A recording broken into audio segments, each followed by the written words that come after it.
In our final interview, we spoke with Dianna Houenou, the head of New Jersey's Cannabis Regulatory Commission, on how legalization can proceed in an equitable way. Good afternoon. My guest today is Dianna Houenou. She is the chairwoman of the newly formed Cannabis Regulatory Commission in the state of New Jersey. Thank you very much for coming on the show today. Great to be here with you, Clint.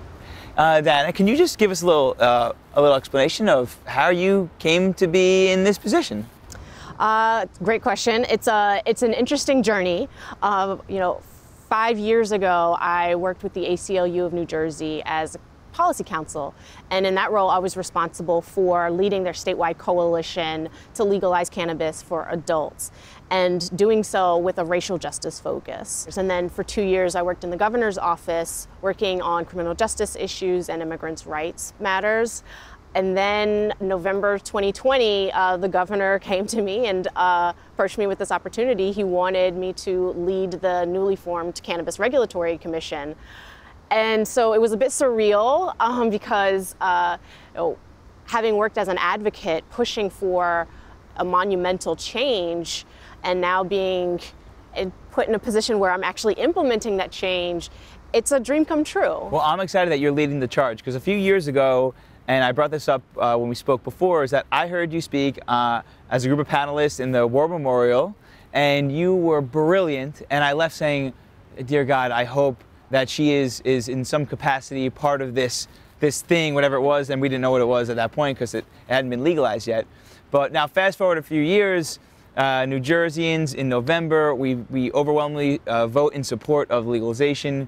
And now, can you explain to me what's happening with the CRC? Like, what's going out from now until, I guess, the end of August? So the CRC just launched. We started officially on April 12th. And in the short time that we've been operational, we've gotten a lot of work done. We've had a few public meetings. Our most recent public meeting was one that was dedicated to hearing from the public about what they wanted to see in equity programs as we build out the cannabis industry. So the commission has a lot of work to do. We have to develop the policies and the rules that are going to govern the adult use industry, as well as the medical cannabis program as well. So we'll be drafting policies so that folks who want to get into the business, they know how to apply, what the requirements are going to be, and hopefully, stay in the industry and operate successfully so that we can provide safe, quality products to patients and consumers. And I believe there's 6 different licenses? That's right.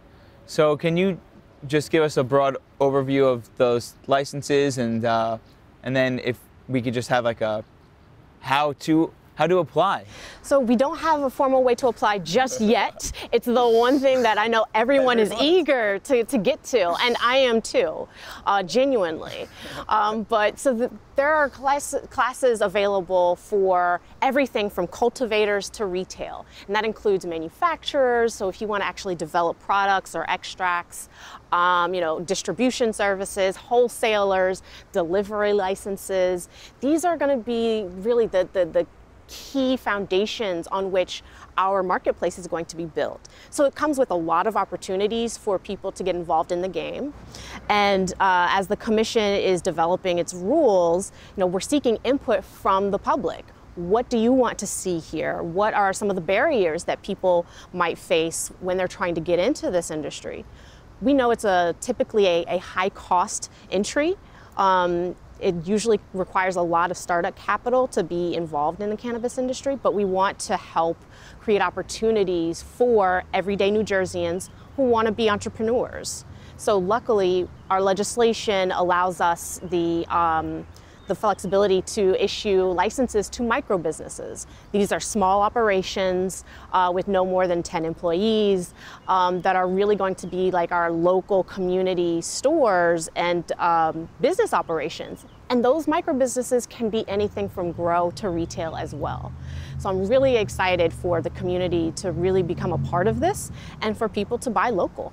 Is there a cap on the number of the micro business licenses? No, no cap.